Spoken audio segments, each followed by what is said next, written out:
nous allons commencer ce temps de retraite qu'est le carême, mais que sont aussi ces prédications de carême qui ont été proposées par le Père Henri pour la paroisse, de façon à vivre ensemble un chemin de conversion pour trouver Dieu au plus intime de nous-mêmes et au-delà de tout.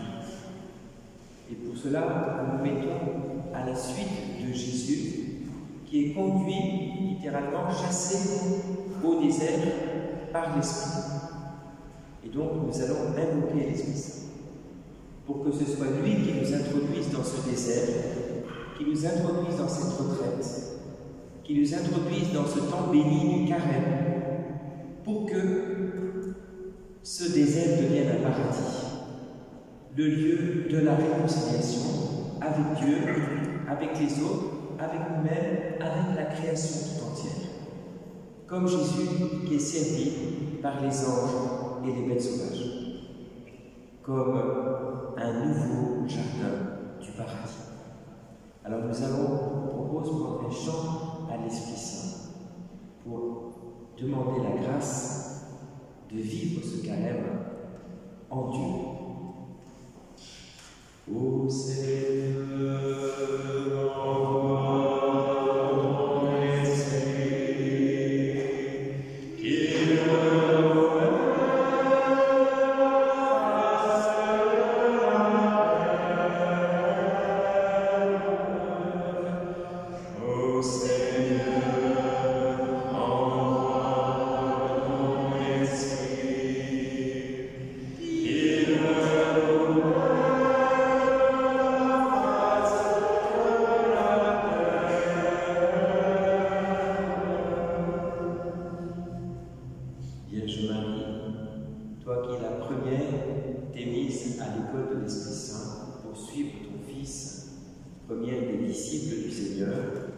veille sur nous, conduis-nous, accompagne-nous dans cette marche dans le désert.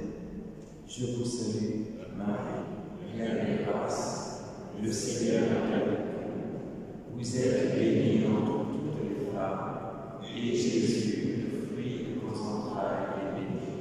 Sainte Marie, Mère de Dieu, priez pour nous pauvres pécheurs, maintenant et à l'heure de notre mort. Amen. Au nom du Père et du Fils et du Saint-Esprit. Je crois que le Père Henri est arrivé. Peut-être que tu veux dire un petit mot.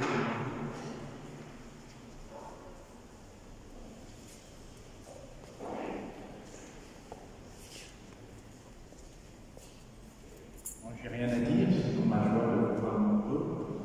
Puis de vivre ce temps, c'est toujours beau, gratuit, en dehors de la messe du dimanche, pour nous mettre à l'écoute de la parole de Dieu, puis prier ensemble, nous retrouver autour du Seigneur.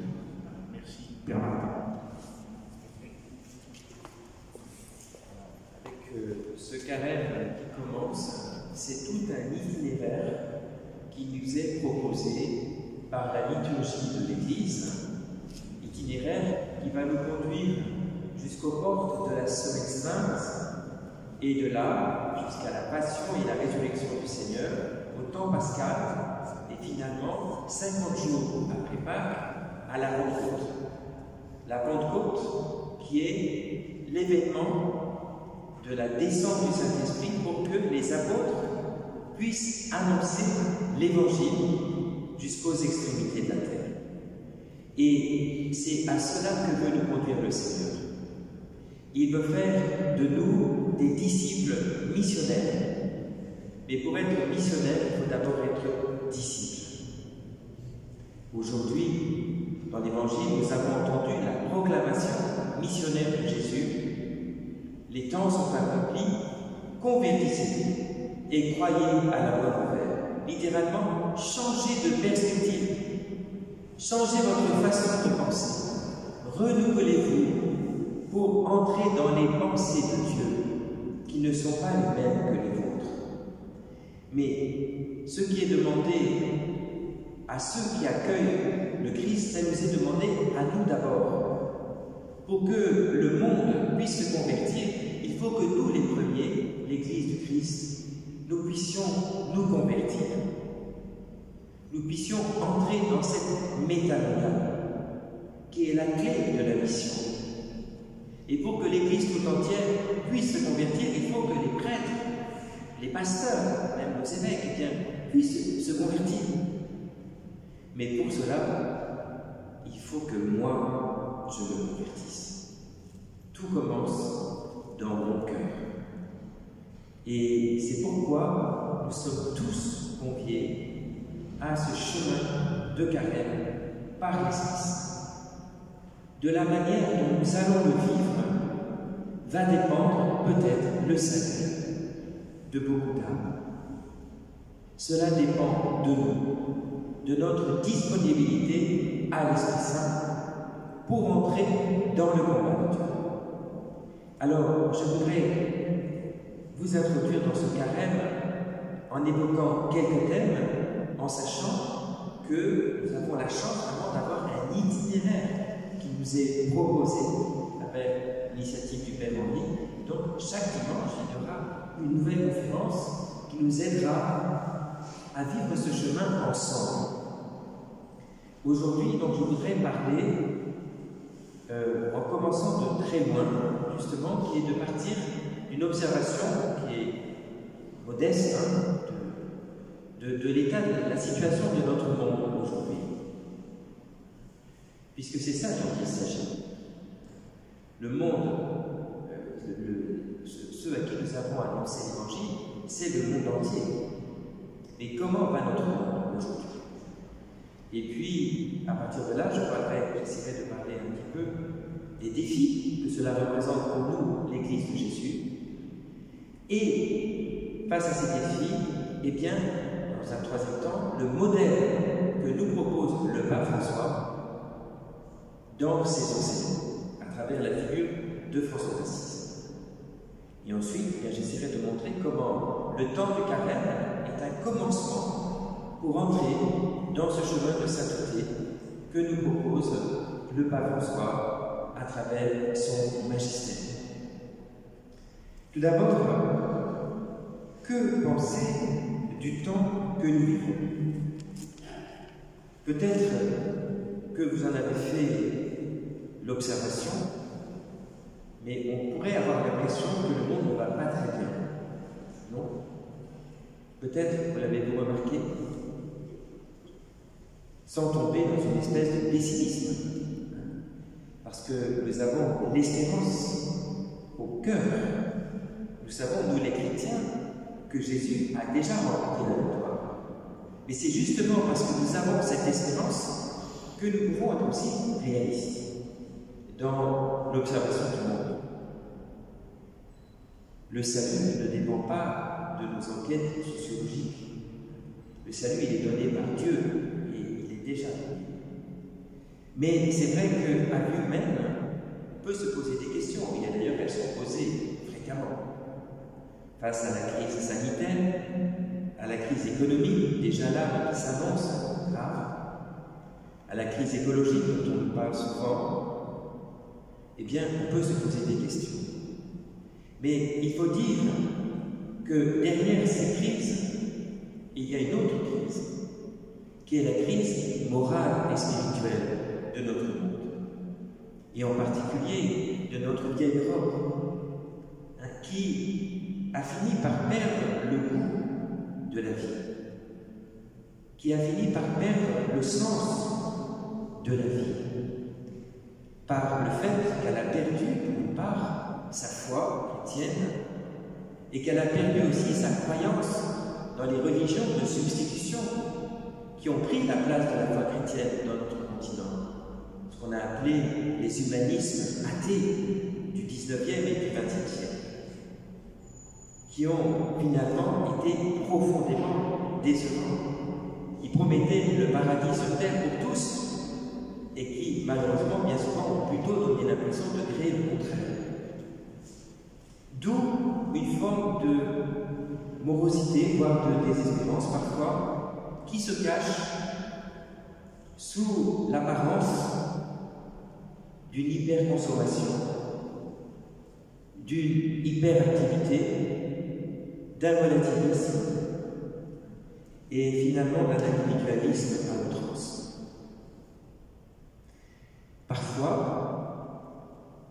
un certain nombre de nos contemporains sont conscients qu'il y a un manque spirituel dans nos sociétés, mais alors ils sont tentés de le combler par des spiritualités d'auto-rédemption, souvent issues de l'Orient, qui semblent proposer des techniques pour s'en sortir, de façon d'ailleurs souvent individuelle. Des techniques de méditation, voire d'ascèse, diverses et variées, qui font florès, mais qui finalement, elles aussi, nous renvoient à notre solitude et finalement ne comblent pas la vie, voire carrément parfois le cherchent. J'ajoutais autre chose, je voudrais ajouter autre chose, c'est que nous sommes à l'heure de la prospective, où les grands de ce monde essayent de se projeter dans un avenir proche ou à moyen terme, et que dans ce contexte semblent se lever de nouvelles utopies, de nouvelles idéologies qui de nouveau nous proposent une sorte de paradis terrestre pour tous. Nous avons entendu récemment, lors du Forum économique mondial, beaucoup parler de la 4e révolution industrielle qui est censée apporter la solution à la crise écologique et économique à travers le développement à outrance de l'Internet, des objets connectés, de l'intelligence artificielle, de la 5G. Et finalement, à travers tout ça, d'un monde qui se virtualise et qui se digitalise de plus en plus. Et bien souvent, ce sont dans les mêmes milieux que se lèvent de nouvelles utopies comme le transhumanisme, qui prétend, eh bien, à travers l'idée de la création d'un homme augmenté par des puces qui vont être mises dans le cerveau, Elon Musk est en train de commencer des expériences avec des chimpanzés, par le ciseau génétique qui va permettre de changer de code génétique, par de savants généticiens qui vont créer des embryons artificiels, ça a déjà commencé, ou encore qui vont créer des chimères, des mixtes d'animal et d'homme, et j'en passe. Eh bien, l'idée qu'on va créer une super humanité. Et ce qui va avec ça, c'est aussi une sorte de rêve politique, d'un mix un peu inédit entre un système communiste d'un côté, libéral de l'autre, avec sa version chinoise, autoritaire, mais en même temps ultra, d'une certaine façon, matérialiste, et finalement libérale aussi, ou sa version plutôt, j'allais dire, forum de Davos, qui serait plutôt libérale, mais avec une tendance socialiste. Par exemple, l'idée que dans quelques années, on n'aura plus de propriété privée. Tout sera sur le mode du prêt, de l'emprunt. Tout se commandera par Internet. On commandera, on fera ses courses, on commandera tout par Internet. Ce seront des drones qui viendront nous livrer, mais tout sera sous le mode de l'emprunt. On ne possédera plus rien. Et d'ailleurs, l'argent lui-même sera purement numérique. Tout se fera par Internet. Et donc, avec malheureusement, dans les deux cas, que ce soit la Chine ou l'autre modèle, la possibilité pour un État de connaître absolument tout ce que vivent ses citoyens, de les contrôler, éventuellement de formater leur pensée. Et cela, évidemment, n'est pas forcément souhaitable ni rationnel. Avec l'intelligence artificielle reliée au big data, on est capable aujourd'hui de savoir, et déjà énormément de choses sur chacun d'entre nous, mais cela peut être encore boosté considérablement dans les années qui viennent. Et on pourrait avoir l'impression, derrière tout cela, d'un projet prométhéen, où l'homme semble vouloir prendre la place de Dieu, en promettant, encore une fois, le bonheur pour tous en ce monde. Mais malheureusement, ce genre de système ne tient jamais ses promesses. Le libéralisme n'a jamais tenu ses promesses. Et il creuse au contraire la distance entre les riches ou les super riches et les pauvres, ceux qui ont accès au savoir, à l'avoir et au pouvoir, qui finalement concentrent de plus en plus les ressources financières, les ressources en intelligence, les ressources en pouvoir, et ceux qui n'y ont pas accès, en commençant par les classes moyennes. Et donc, ce qui se produit, c'est que, au lieu de créer l'unité, ce modèle divise. Et on voit partout, face à ce mondialisme qui monte, des réactions populistes, identitaires, voire religieuses, qui souvent prennent des formes violentes. Et donc, on pourrait avoir l'impression que ce monde où l'homme prétend se sauver par lui-même, en créant le meilleur des mondes sur la Terre, eh bien, risque en réalité d'être pareil. Alors, face à ce modèle qui nous est proposé, quelle alternative? L'alternative face à Babel, c'est Jérusalem, c'est la civilisation d'âme, c'est au fond, j'allais dire, l'espérance chrétienne, sous toutes ses formes, ou même, je dirais plus largement, l'espérance des hommes de bonne volonté. Mais encore faut-il que l'Église corresponde à ce qu'elle enseigne. Or, là aussi, on voit bien que de ce côté, les choses ne sont pas si simples ni si claires. Cette semaine, j'ai rencontré une personne vietnamienne qui me racontait que dans son pays, un ami qui était quelqu'un de très cultivé et qui cherchait sincèrement la vérité, eh bien, avait beaucoup étudié et avait dit « Moi, je ne veux pas être chrétien, encore moins catholique, pour plusieurs raisons. » C'est difficile de l'entendre, mais il faut pouvoir l'entendre, parce que quelque part, c'est une invitation pour nous tous à la conversion. Première raison, il y a trop de scandales dans l'histoire de l'Église. Et c'est vrai que malheureusement, on ne peut pas dire que l'actualité nous permet de faire des fiers de ce point de vue-là.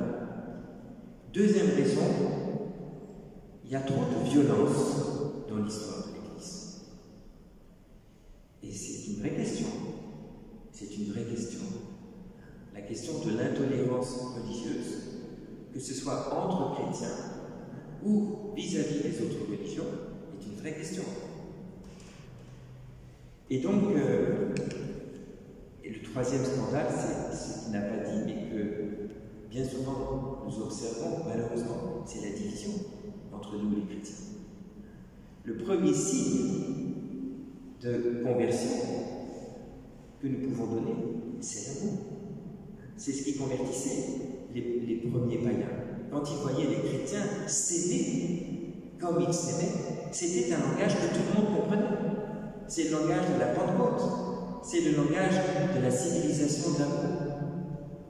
Mais à l'inverse, lorsque les chrétiens ne s'entendent pas, qu'ils se disputent ou se critiquent, c'est vrai que pour ceux qui arrivent dans l'Église, qui regardent l'Église de l'extérieur, c'est un choc.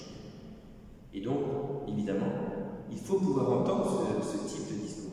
Et elle me racontait, cette vietnamienne, que, à cause de cela, ce monsieur de bonne volonté a choisi de se faire bouddhiste. Parce que, selon lui, le bouddhisme, finalement, avait moins de scandales, était moins intolérant, moins violent, etc. Mais elle-même, elle a remarqué que cet homme, depuis qu'il est devenu bouddhiste, il s'est acheté un petit chalet dans une forêt, il s'est complètement isolé. Et il ne communique plus avec sa famille. Il est dans son petit monde, et il dit qu'il est bien comme ça. Mais c'est aussi, quelque part, aussi un scandale pour les autres. Parce que, finalement, il s'est construit une île. Et donc, le fait que nous, les chrétiens, nous ayons besoin de nous convertir, c'est vraiment important parce que pour nos frères qui cherchent la vérité, qui cherchent la lumière, eh bien, si nous ne nous convertissons pas, si nous ne nous convertissons pas, eh eh bien, évidemment, ils ne pourront pas la trouver. Et ils vont se trouver dans des impasses comme ce monsieur, au moins un peu humain. Et du coup, eh bien, la question qui se pose, c'est, au fond, qu'est-ce que moi, dans tout ça, j'ai à faire? Et il me semble que dans ce temps difficile et magnifique en même temps que nous vivons, parce qu'en même temps, il y a des choses extraordinaires qui se passent dans l'Église et dans le monde. Et j'allais dire que peut-être jamais autant qu'aujourd'hui, on a eu le pouvoir de faire du bien si on le veut. Eh bien, le pape François nous a proposé, depuis son élection, un itinéraire qui peut nous déconcerter parfois, mais qui en même temps me semble être la réponse à ces questions. Et notamment à travers ce que je considère comme ces trois principaux documents, qui sont l'exhortation apostolique Gaudium Evangelii, son premier texte, qui fait suite au synode sur la nouvelle évangélisation et la transmission de la foi, à travers son encyclique Laudato Si sur une écologie intégrale, et finalement le dernier texte qui est son encyclique Fratelli Tutti sur une fraternité universelle. Ce qui est le point commun entre ces trois très beaux textes, c'est la figure du petit pauvre d'Assise, de Saint François. Saint François, tout d'abord, comme celui qui a redonné le goût de la mission à l'Église, à une époque où l'Église était tentée de se compromettre justement dans des solutions violentes, comme la croisade, au lieu finalement d'accueillir sa mission, qui est de proclamer l'Évangile, d'abord par un témoignage de vie, ensuite par sa parole, et finalement par sa prière et l'offrande de sa vie. Et donc, François, en se mettant à l'école de ta pauvreté, en se mettant à l'école du Christ pauvre et humble, du Christ frère, eh bien, a redonné le goût de l'Évangile à beaucoup et le goût de la mission à toute l'Église, au point qu'il reste jusqu'à aujourd'hui comme la référence de tout missionnaire catholique. Autre aspect de François, c'est justement son rapport avec la création. Ce cantique des créatures que François a pris comme titre de son encyclique sur l'écologie, Laudato Si, ce cantique, c'est comme un sommet de la spiritualité de François. Ce n'est pas une écologie au sens, j'allais dire, contemporain du terme. C'est vraiment une écologie chrétienne, j'allais presque dire mystique. François, au moment où il chante le cantique des créatures, il est pauvre, malade, abandonné par son ordre, stigmatisé, aveugle, et mystérieusement, lui qui porte la croix glorieuse dans son corps et dans son cœur, il chante un univers réconcilié, un univers fraternel, où non seulement les hommes, mais même les animaux, les plantes, les montagnes, le soleil et la lune, tout devient occasion d'action de grâce. Tout devient fraternel, parce qu'on voit désormais, avec le regard d'enfant de Dieu lui-même, Dieu en toutes choses, ce qui est, au fond, la vraie pureté du cœur. C'est le regard des saints, ce regard filial et fraternel, ce regard de bienveillance sur le monde entier, me semble-t-il, auquel le pape François nous a tous invités, y compris les hommes de bonne volonté, pour qui la figure de François est une figure qui parle, mais parce qu'au fond, elle est très actuelle dans ce temps que nous vivons. Et la troisième dimension qui est liée à celle que je viens d'énoncer, c'est celle de cette fraternité universelle. Nous sommes dans un monde justement qui tente à se babéliser, y compris dans la relation entre les religions. Et nous savons bien que face à tout ce qui se passe, la montée par exemple de l'intégrisme religieux, y compris dans notre pays, eh bien on peut être tenté de se durcir. Ce qui est logique, c'est humain. C'est une réaction, j'allais dire, normale. Mais l'Esprit Saint, à travers son Église, nous invite à aller plus loin. À être au contraire, dans ce monde-là, prophète d'un monde fraternel. Jamais l'Église n'a proposé une fraternité aussi large et aussi étendue que le pape François dans son encyclique Fratelli Tutti. C'est d'autant plus impressionnant que jamais on a eu l'impression, me semble-t-il, qu'il y avait autant de fragmentation et d'incompréhension dans notre monde, y compris dans notre vieille Europe. J'ai été frappé encore hier de voir tout ce qui s'est passé en Espagne, pendant que moi je faisais ma retraite, je n'ai pas regardé les informations, mais voilà un pays de vieille tradition catholique, mais où les gens en sont arrivés à certaines violences qui existaient, mais comme chez nous en France, dans certaines circonstances. Et on est étonné nous-mêmes de cette violence qui nous surprend.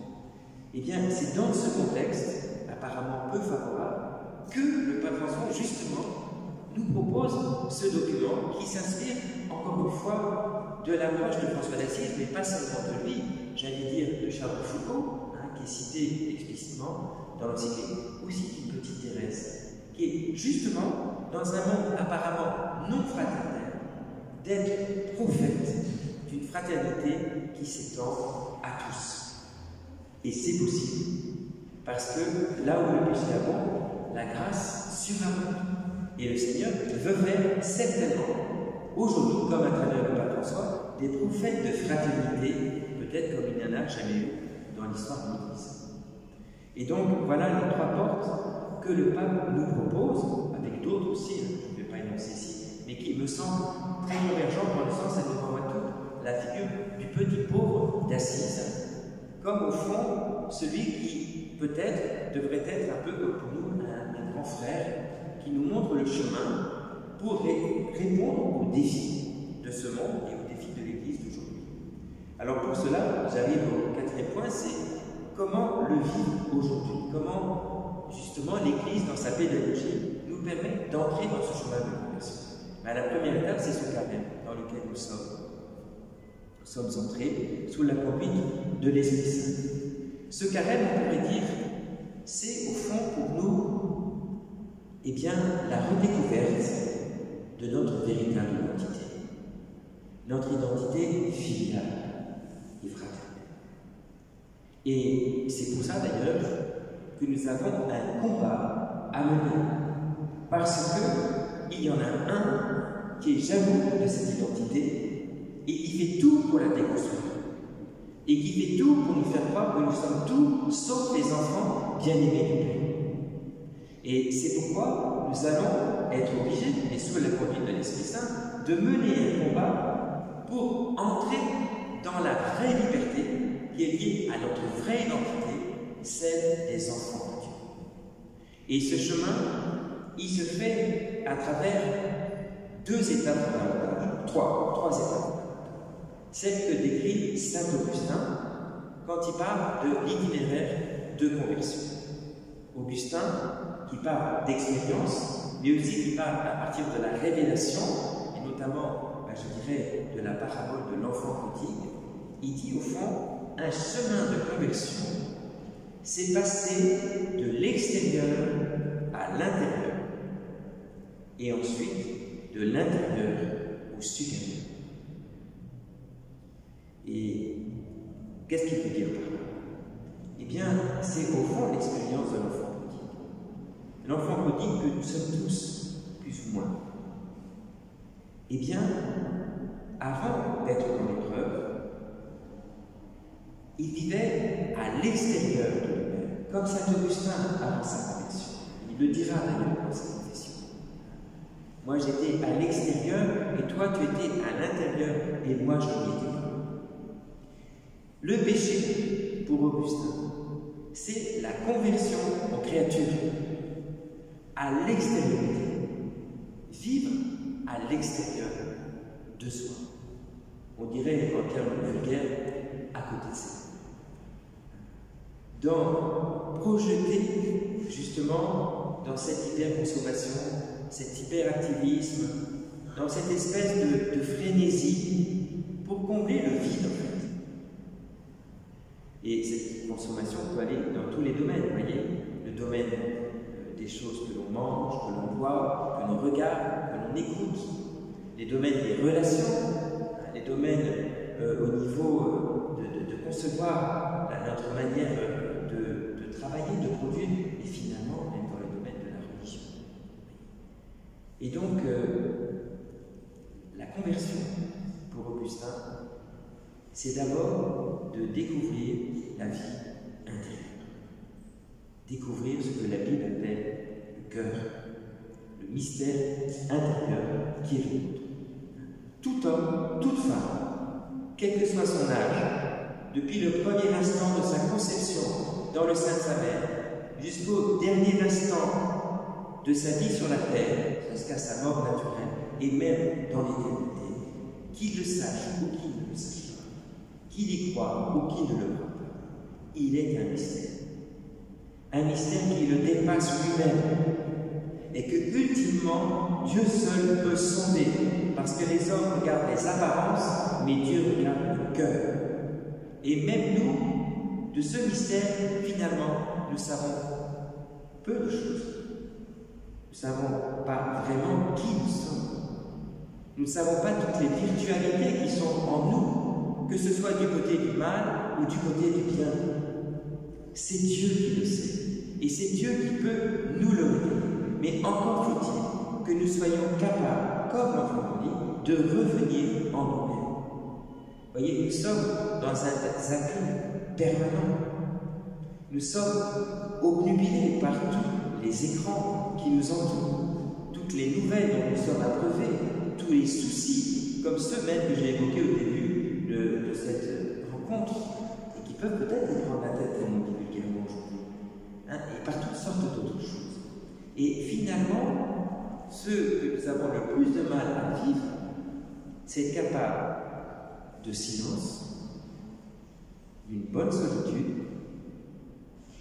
une capacité de relecture de nos vies, capacité d'intériorité, ultimement, capacité donc de revenir à notre mémoire et du coup à notre identité. L'enfant prodigue ne savait plus qui il était. Et du coup, il s'est trouvé au service des cochons. Mais une fois qu'il est revenu en lui-même à cause de la souffrance, eh bien, il s'est rappelé qu'il avait un père. Il avait oublié ça. Et en se rappelant qu'il avait un père, il s'est rappelé son identité. Et du coup, par l'identité, il a retrouvé cette liberté, sa capacité de décider. Je veux. Alors, retrouver son cœur, cela peut se faire de diverses façons. Ça peut se faire à l'occasion d'une épreuve. C'est parfois ce qui se passe. Mais heureusement, ce n'est pas le seul chemin. Il y a un autre chemin qui est justement de faire une retraite. C'est pourquoi ce temps du carême est si important. Si nous allons au désert, c'est pour retrouver notre cœur. Dans le désert, eh bien, on n'est plus distrait par toutes sortes de choses. On est renvoyé à l'essentiel. C'est vrai que le désert est un lieu inhospitalier, dangereux, avec des animaux dangereux comme des serpents, des scorpions, il n'y a pas d'eau, il n'y a pas de végétation. D'un certain point de vue, c'est un lieu de combat, et c'est aussi un lieu où se trouvent les mauvais anges. Mais le désert, c'est en même temps un temps où on n'est plus, où on n'est plus disponible pour entendre Dieu qui parle. Osée dit, je vais la conduire au désert, et je parlerai à son cœur. C'est le lieu du cœur. Et donc, nous allons au désert pour revenir au nous. Ce premier temps de la conversion, retrouver notre cœur, retrouver cette capacité de silence. Vous voyez, autrefois on disait à un chrétien, qu'est-ce que tu vas faire en plus pour Jésus? Et aujourd'hui, peut-être qu'on pourrait poser la question, qu'est-ce que tu vas faire en moins pour Jésus pendant ce carême? Est-ce que tu es capable de prendre une soirée seule dans ta chambre, sans rien faire?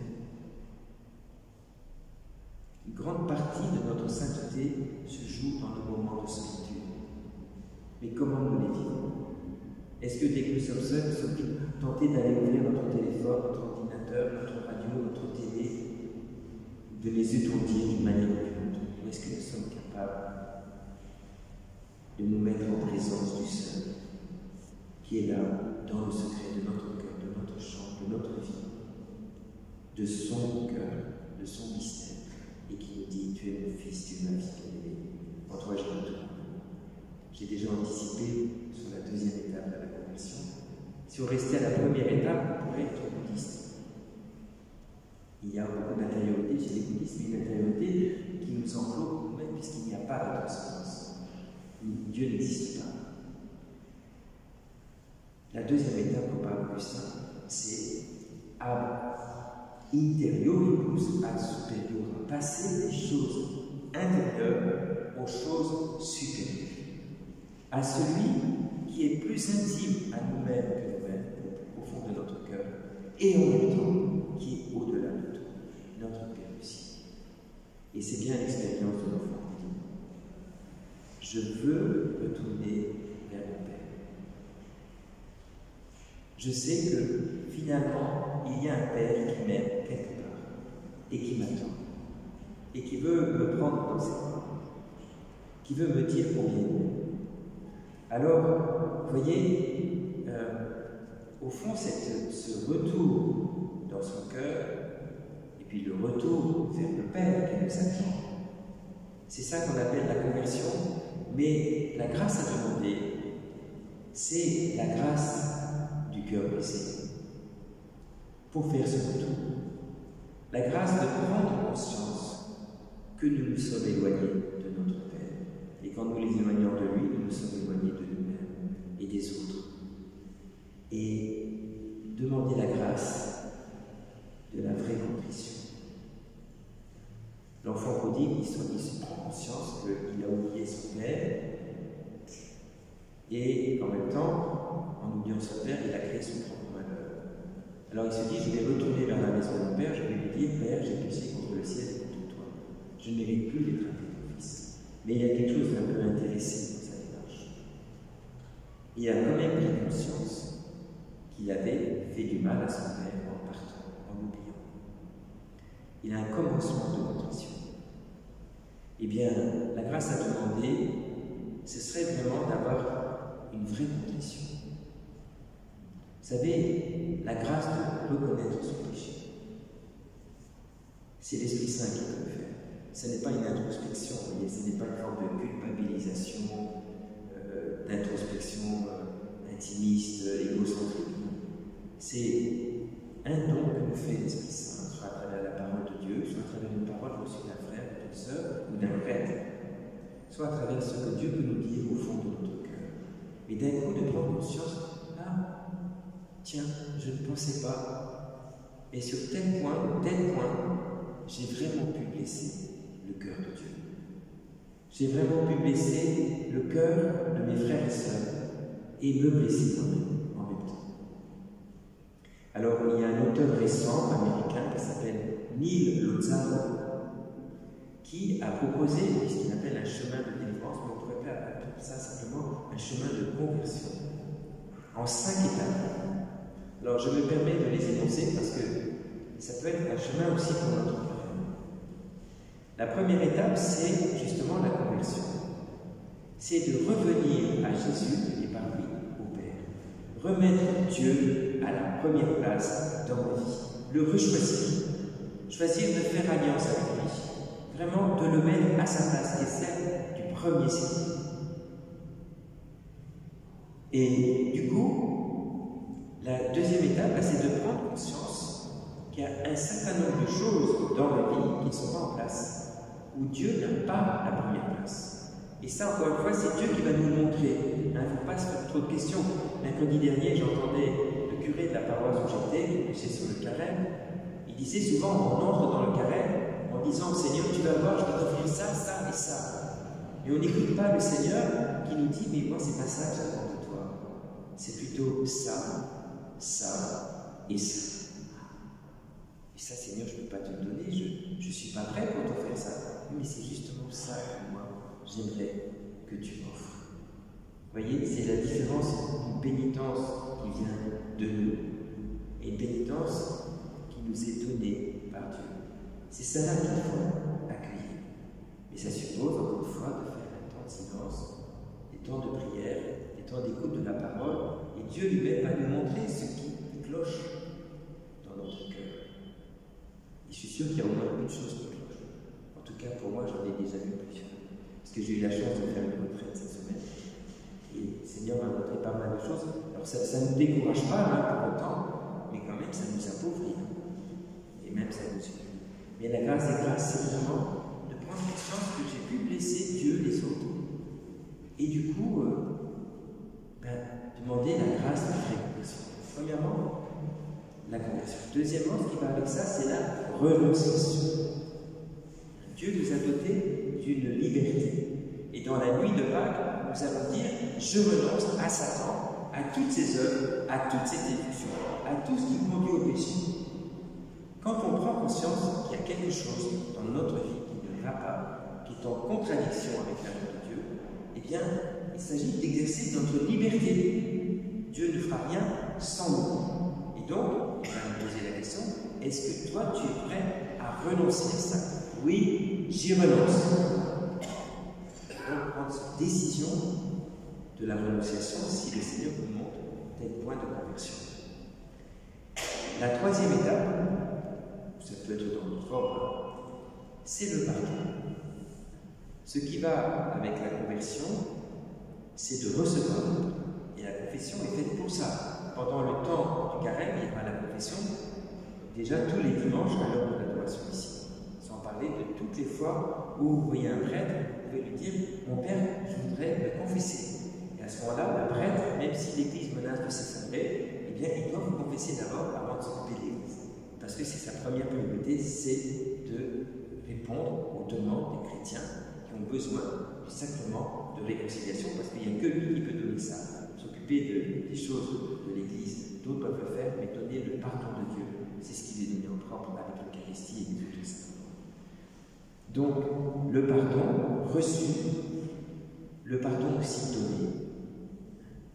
Le temps du carême, c'est aussi un temps où l'Esprit Saint peut nous montrer que nous n'avons pas pardonné à un certain nombre de personnes. Là encore, je me permets de raconter ce qui s'est passé pendant la retraite. À partir du mercredi décembre, j'ai été très surpris. Il y a des choses qui me sont remontées à la mémoire que j'avais complètement oubliées. Et je me suis rendu compte qu'il y a des personnes avec qui j'avais gardé des petites rancunes, mais je n'en avais même pas conscience moi-même. Et c'était pas très agréable de me rendre compte. Vous voyez. Et en le disant, je me dis, mais probablement c'est l'Esprit Saint qui est venu pour me rappeler cela, pour que je puisse donner un vrai pardon à ces personnes. Donc, troisième étape, le pardon. Quatrième étape que propose Lozano, en vertu du baptême, Dieu nous a donné une autorité sur le mal. Jésus va au désert pour lutter contre Satan. Et Jésus nous représente tous. Et donc, par notre baptême, nous sommes enfants de Dieu. Et donc, nous avons une autorité sur le mal. Eh bien, il propose aux chrétiens, en vertu de leur baptême, de leur confirmation, eh bien, prendre autorité sur les esprits qui pourraient être liés à des péchés ou des tendances mauvaises qu'ils ont repérées comme étant des petites failles dans nos vies. Voyez. Donc, l'idée, c'est au fond de reprendre le contrôle, d'accord? De retrouver notre liberté d'enfant de Dieu. Hein, nous ne sommes pas soumis aux esprits. Les esprits sont soumis à Dieu et nous sommes enfants de Dieu. Et en vertu de cette liberté des enfants de Dieu, nous n'avons pas à avoir peur des esprits ni à leur être soumis. Et donc, nous reprenons notre liberté. D'accord? Et finalement, la dernière étape est la plus importante. C'est l'étape de la bénédiction. Vous savez, nous les prêtres, nous faisons l'expérience, notamment dans le sacrement de réconciliation, que la seule parole qu'un homme ou une femme, quel que soit son âge, quel que soit son milieu social, son histoire, sa culture, son état de santé, sa richesse, sa beauté, ses compétences, la seule chose qu'il a besoin d'entendre, c'est « Tu es mon fils, tu es ma fille bien-aimée, en toi j'ai mis tout mon amour. » C'est la parole qui guérit, c'est la parole qui fond, parce que c'est la parole de notre création et de notre recréation dans le Christ et dans l'Esprit Saint. Et donc, recevoir la bénédiction du Père, c'est très important. Il y a beaucoup de gens qui ont été blessés par rapport à la paternité, par rapport à la maternité, et qui ne croient plus en eux-mêmes parce qu'au fond, ils ont eu l'impression de ne pas être aimés et respectés dans leur identité. Eh bien, ils ont un papa dans le ciel qui est plus que tous les papas de la terre, plus que toutes les mamans de la terre, qui est l'amour absolu et qui les attend pour leur dire « Tu es mon fils, tu es ma fille ». Dans l'invisible, c'est vrai qu'on ne peut pas le voir, le toucher parce qu'il est exclu. Mais c'est la seule parole qu'il a à nous dire et c'est la seule que nous avons à entendre et finalement pouvoir dire justement de notre côté « Papa ». Et une fois que nous avons retrouvé notre identité et notre liberté, eh bien nous pouvons mener le combat avec Jésus, ce combat contre Satan qu'il a mené dans le désert, et que Dieu nous donne aussi pour que nous grandissions dans notre liberté à travers les moyens que nous donne l'Église, le jeûne, l'aumône et la prière, pour mener le combat contre nos convoitises et contre l'esprit du mal qui veut les activer pour nous détourner de notre vocation d'enfant de Dieu. Nous détourner du Père, finalement pour nous détourner des frères et des sœurs, et ultimement pour nous détourner de nous-mêmes. Donc, je ne développe pas cela parce que je pense que ça a été fait déjà dans les prédications du mercredi décembre d'aujourd'hui, et ça sera fait encore. Je voudrais conclure en disant que cet itinéraire de retour vers le Père, il nous est donné vraiment comme un cadeau.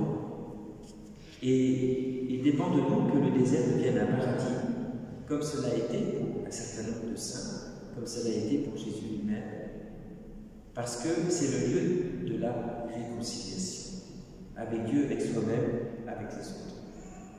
Alors, si nous avons été au pied de Jésus, avec Marie-Madeleine, pour pleurer notre péché, alors nous serons prêts pour aller sur son cœur, dans la Semaine Sainte, avec Marie-Madeleine, Marie-Pétanie, avec Saint-Jean, pour l'accompagner dans sa passion et dans sa résurrection, pour avoir non plus le cœur brisé, mais le cœur transpercé d'amour et de compassion pour celui qui donne tout, celui qui nous révèle justement le visage du Père et qui nous restaure dans la communion avec lui, le Fils bien-aimé. Et alors, nous serons préparés pour recevoir l'Esprit Saint à la Pentecôte, pour devenir les disciples missionnaires d'aujourd'hui, avec comme modèle les premiers chrétiens.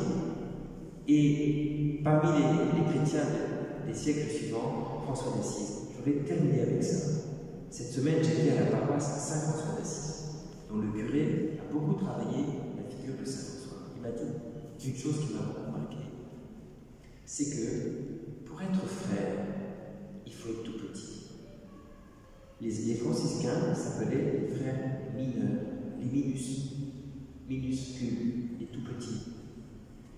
Être frère, c'est accepter de laisser l'autre grandir et de se faire petit. Dans la Trinité, le Père se fait tout petit devant le Fils. Il s'efface devant lui. Le Fils se fait tout petit devant le Père et devant l'Esprit. Il s'efface devant le Père et s'efface devant l'Esprit. Et l'Esprit se fait de tout petit devant le Père et l'Esprit. Dans l'Église, la communion qui va convertir le monde, c'est le jour où nous serons capables de dire à notre frère, à notre sœur, passe devant moi. Moi je suis tout petit, mais toi tu es vraiment super. Va, passe devant moi. Et l'autre il dira, non, non, moi je suis tout petit, c'est toi, passe devant moi. Et le troisième dira, non, non, passez tous les deux, parce que moi je suis le tout petit des tout petits. Et qu'on lui dira, c'est toi alors qui dois passer devant. Alors là, ça sera le paradis sur terre. Alors là, le monde se convertira. Le monde n'ira plus chercher mon bonheur dans des paradis artificiels qui mène finalement à la désolation, mais il deviendra une source, il deviendra un paradis, il deviendra une oasis, parce qu'il aura trouvé le vrai bonheur, qui est le don de Dieu, qui est Jésus, qui est l'Esprit, qui est finalement l'Église, comme la maison de tous. Alors, demandons à Dieu de nous introduire dans ce carême avec beaucoup d'espérance, et de croire que de nos petites décisions de sainteté peut se jouer beaucoup pour nous et pour beaucoup d'autres. Amen. Donc, nous allons maintenant exposer Saint-Sacrement. Ceux qui le veulent pourront se confesser, nous sommes déjà prêts ici. Et bien sûr, nous continuerons de prier les uns pour les autres au cours de la semaine.